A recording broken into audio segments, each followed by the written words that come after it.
yersiniz. Yersiniz. Al şunu yersiniz.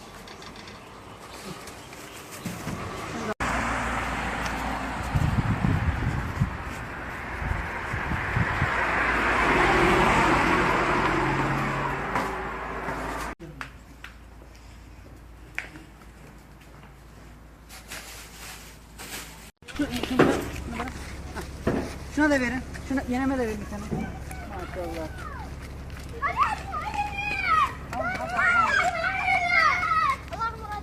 Tamam hadi Allah'a emanet. Abi. Bak şuradan alabilirsin. Tamam.